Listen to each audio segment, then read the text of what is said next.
तो नमस्कार दोस्तों, आज के वीडियो में एक बार फिर से आप सभी विद्यार्थियों का बहुत बहुत स्वागत है।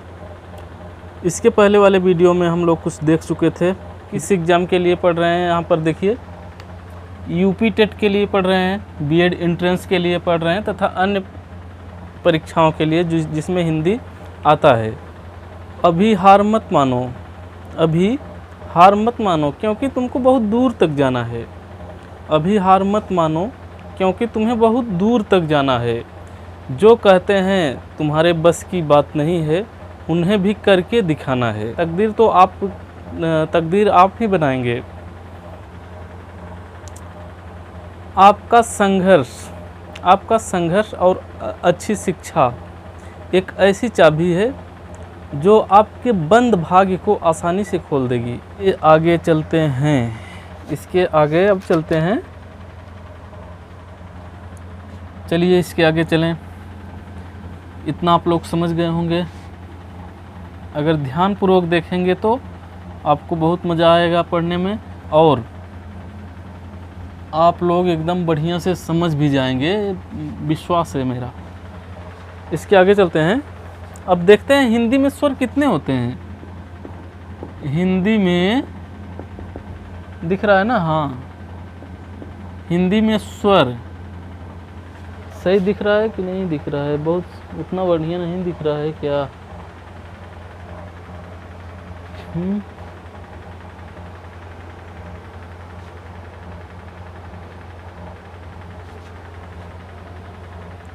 रुकिए,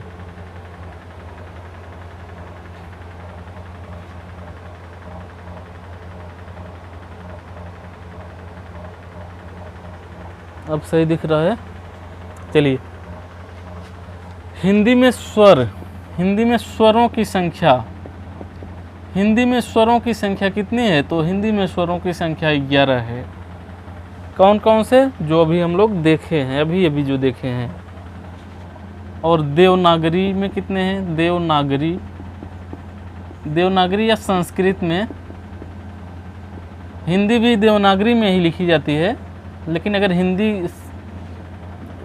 देवनागरी लिपि में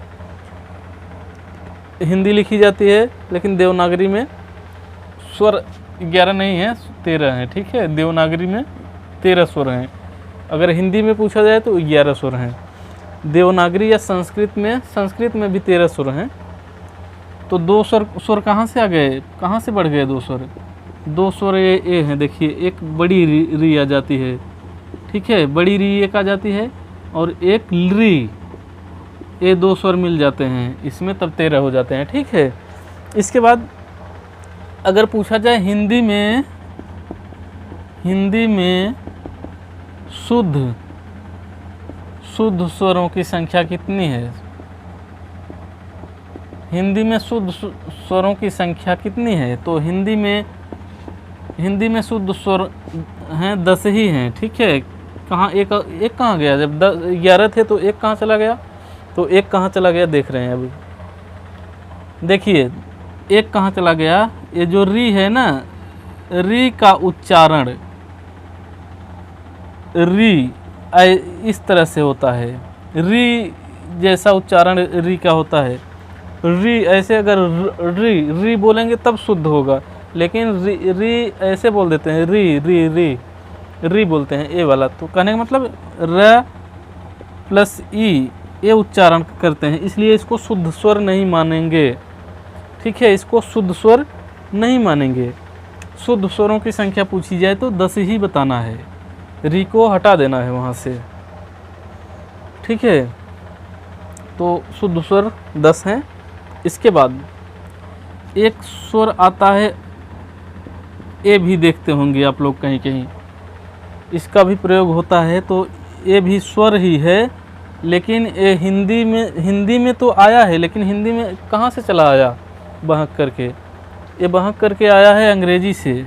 ठीक, अंग्रेजी से आगत है, अंग्रेजी से आगत स्वर है। अंग्रेजी से आगत स्वर है। अंग्रेजी से आगत मतलब अंग्रेजी से आया हुआ, अंग्रेजी भाषा से हिंदी में आ गया है वहाँ करके। ठीक है, वहाँ करके नहीं आ गया है, प्रयोग किया जाता है इसका हिंदी में। तो कहने का मतलब अंग्रेजी से हिंदी में आया है, ऐसे कह सकते हैं। ठीक है, तो इस उच्चारण इसका क्या है, क्या बोलते हैं इसको? इसको बोलते हैं ओ। ठीक, जैसे डॉक्टर लिखा जाता है ना, यही चीज़ है जहाँ लिख रहे हैं डॉक्टर। जैसे ओ, न तो आ कह सकते हैं इसको, न तो ओ कह सकते हैं, दोनों के बीच में, आ और ओ के बीच की ध्वनि है ए, ओ। ठीक है, ओ। जैसे इसको डॉक्टर नहीं कहेंगे, ना तो डॉक्टर कहेंगे, डॉक्टर नहीं, पूर्ण रूप से डो नहीं है और डा भी नहीं है, कहने का मतलब दोनों के बीच में ए पड़ता है। ठीक है, ए दोनों के बीच की ध्वनि है डॉक्टर। जैसे ऑफिस भी लिखते हैं, जब ऑफिस में भी ऐसे लिखा जाता है। ठीक है, ऑफिस। ठीक है, ऑफिस। ठीक है ना, तो समझ गए होंगे। ए जो ओ है, ये अंग्रेजी से लिया गया है। अगर एग्जाम में आए कि निम्नलिखित में से कौन सा आगत ध्वनि है, मतलब आया हुआ ध्वनि है, तो ओ के ओ ये जो अभी यहाँ पर हम लोग देखें, इसको कहेंगे। ठीक है, तो इसको आप लोग समझ गए होंगे। इसके आगे अब हम लोग चलते हैं, इसको मिटाते हैं। ठीक है, तो आप लोगों को समझ में आ रहा होगा, ये हमें विश्वास है। ठीक है, आप लोग समझ रहे होंगे, ये हमें आशा नहीं, पूरा विश्वास है। इसके आगे चलते हैं। अब जिह्वा के प्रयुक्त होने वाले भाग के आधार पर, जिह्वा के प्रयुक्त होने वाले भाग के आधार पर,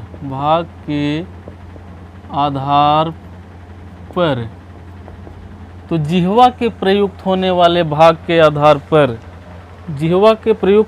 भाग के आधार पर, स्वर को कितने भागों में बांटा गया है? तो जिह्वा के प्रयुक्त होने वाले भाग के आधार पर स्वर को 3 भागों में बांटा गया है। कौन कौन? अग्र स्वर, मध्य स्वर, पश्च स्वर। अग्र का मतलब आगे, मध्य का मतलब बीच, पश्च का मतलब पीछे। जैसे जीभ निकालेंगे, अग्र है आगे का, बीच थोड़ा और आगे जाएंगे बीच होगा, और अंदर जाएंगे पश्च होगा। पश्च माने पीछे। देखिए,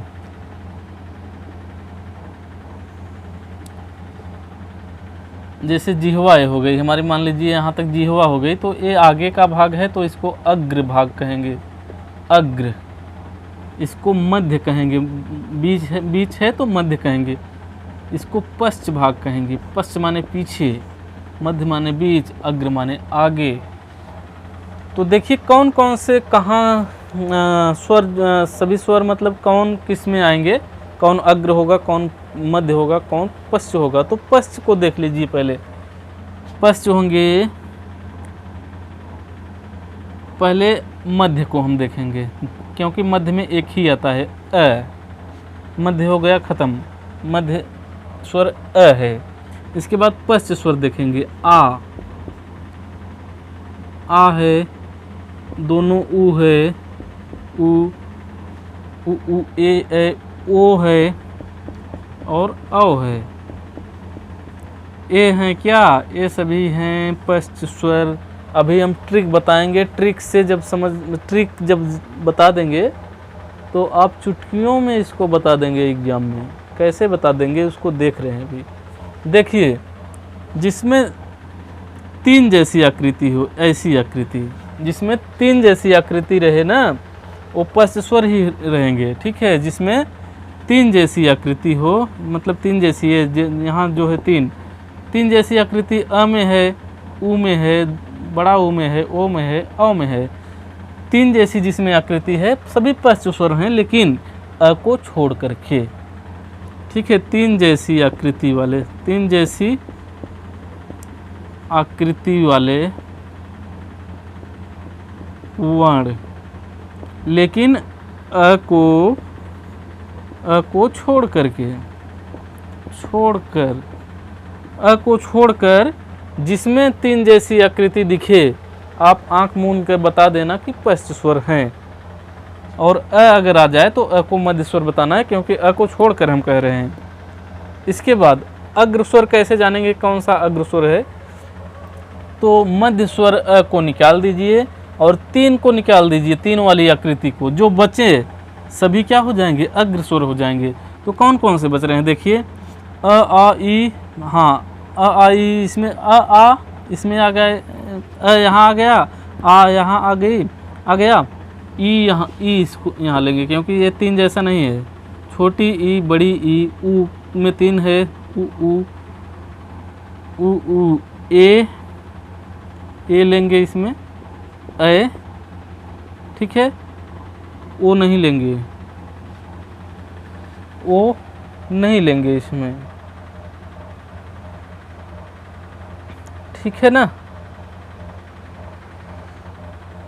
2 मिनट रुकिए, 2 मिनट रुक जाइए, अभी आए हैं।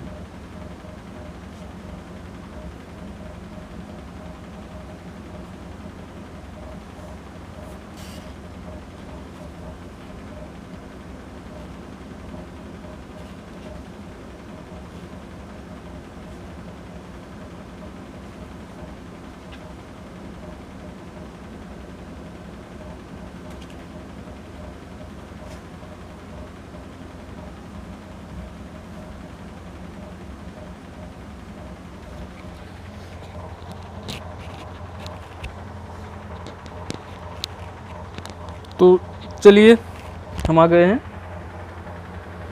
क्या देख रहे थे हम लोग?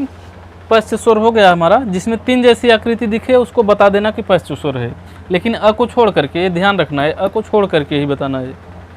इसके बाद जिसमें तीन जैसी आकृति न दिखे उसको कह देना कि अग्र स्वर हैं। ई, एक और यहाँ है री भी है, ठीक है। री को भी लेंगे इसी में, क्योंकि इसमें भी तीन जैसी नहीं है आकृति। री, ए, ये सभी हैं क्या? अग्र स्वर हैं।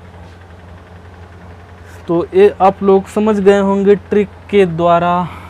तो अग्र स्वर क्यों कहते हैं इसको? क्योंकि इसके उच्चारण में जिह्वा का अग्रभाग प्रयोग होता है, ठीक है। और इसमें मध्य भाग प्रयोग होता है। इसके उच्चारण में जिह्वा का मध्य भाग प्रयोग होता है, और पश्च में इसके उच्चारण में जिह्वा का पश्च भाग, पिछला भाग प्रयोग होता है। तो ये आप लोग समझ गए होंगे, हमें विश्वास है कि आप लोग समझ गए होंगे। अगर नहीं समझ गए हैं तो कमेंट कर देना, ठीक है। तो हमें तो आशा नहीं, पूर्ण विश्वास है कि आप लोग समझ गए होंगे, ठीक है ना। एक चीज़ और देख लीजिए, पश्च स्वर में आगत जो ओ है ये भी इसी में आएगा। इसमें भी तीन जैसी आकृति है, तो इसको भी ध्यान रखना, ये भी पश्च स्वर ही है, ठीक है। ओ, तो ये आप लोग समझ गए होंगे, हमें पूर्ण विश्वास है। इसके आगे चलते हैं। इसको मिटा दें? चलो मिटा दे रहे हैं।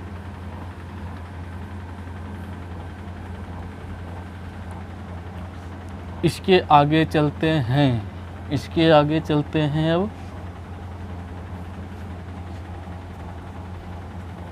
इसके आगे चलते हैं। तो देखिए इसके आगे ओष्ठों या मुखाकृतियों के आधार पर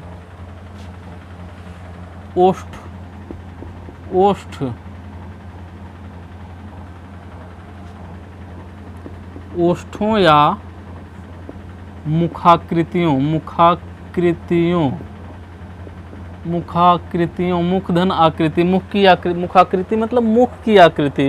ओ, आ, ओ, आपके मुख की आकृति गोल हो रही है या फैल जा रही है, यही आकृति का मतलब यही हुआ। ओष्ठों या मुखाकृतियों के आधार पर, मुखाकृतियों के आधार पर स्वर का भेद देख रहे हैं, इसको भी ध्यान रखना है। स्वर देख रहे हैं, अभी व्यंजन नहीं देख रहे हैं, अभी स्वर को ही देख रहे हैं। तो इसको दो भागों में बांटा गया है, एक वृत्तमुखी, एक को क्या कहते हैं वृत्तमुखी। वृत्तमुखी, वृत्त जैसी मुख, वृत्त माने गोल जो होता है, वृत्त कैसा होता है, गोल होता है।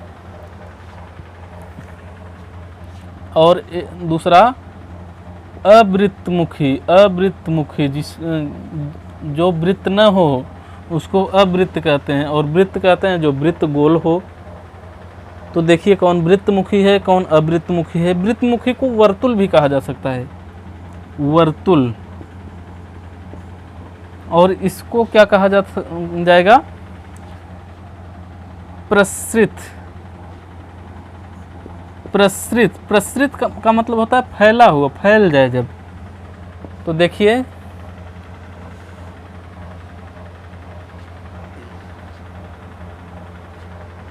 इसके वृत्तमुखी वर्णों के उच्चारण में, इसके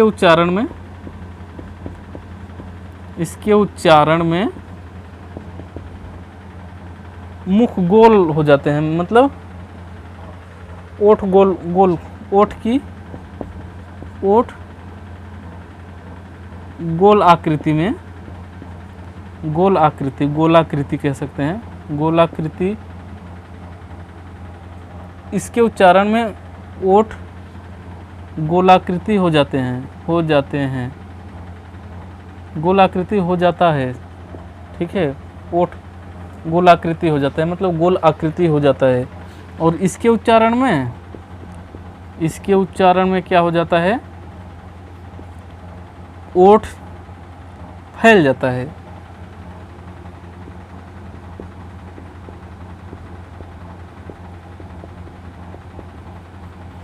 इसके उच्चारण में ओठ फैल जाता है, इसके उच्चारण में ओठ गोल हो जाता है। कैसे गोल हो जाता है, चलो देखते हैं। जैसे इसमें आएंगे ऊ, गोल हो रहा है कि नहीं हो रहा है, देखो ऊ हो रहा है गोल। इसके बाद ओ, इन वर्णों को बोलिए, देखिए ओठ गोल हो रहा है कि नहीं हो रहा है। ऊ, ओ, औ, गोल हो रहा है। और प्रसृत को बोलिए, देखिए इसमें ओठ कैसा हो रहा है। इसमें तो गोल नहीं हो रहा है। आ, गोल नहीं हो रहा है। ई, ओठ फैल रहा है, दोनों ई देखिए, ई, ए, इनको बोलने में गोल नहीं हो रहा है, ठीक है। इसलिए ये प्रसृत यानी अवृत्तमुखी हैं। अवृत्त मतलब जो वृत्त न हो, जो गोल न हो जिसको बोलने में। वृत्तमुखी जिसको बोलने में ओठ गोल हो जाए। तो ये आप लोगों को समझ में आया होगा। अगर समझ में ना आया हो तो कमेंट करना और बताना कि कहाँ समझ में नहीं आया। हमें तो पूर्ण विश्वास है कि आपको समझ में आ जाएगा। ऐसा क्या है जो समझ में ना आया हो, जिसको हम सही से न बताए हों। एकदम तोड़ करके पूरा बताए हैं और आप लोग समझ गए होंगे। अगर थोड़ा सा भी ध्यान दिए होंगे तो समझ गए होंगे। तो अगर ये वीडियो अच्छा लगा हो तो इस चैनल को सब्सक्राइब कर लीजिए। इस चैनल पर अभी जो चल रहा है ये यूपी टेट के लिए भी चल रहा है। यूपी टेट, बीएड एंट्रेंस तथा जिस परीक्षा में आप जो भी परीक्षा दे रहे हैं जिसमें ये सभी टॉपिक रहेंगे उन सभी के लिए है, ठीक है। तो आप लोग पढ़ते रहिए इसी तरह से और चैनल को सब्सक्राइब करिए, वीडियो को लाइक करिए और कमेंट करिए कैसा वीडियो है, कमेंट भी करिए, ठीक है। अगर ख़राब लगे तब पर भी कमेंट करके बता देना, ठीक है। हम मिलते हैं आप सभी से फिर किसी नेक्स्ट वीडियो में। तब तक के लिए जय हिंद, जय भारत।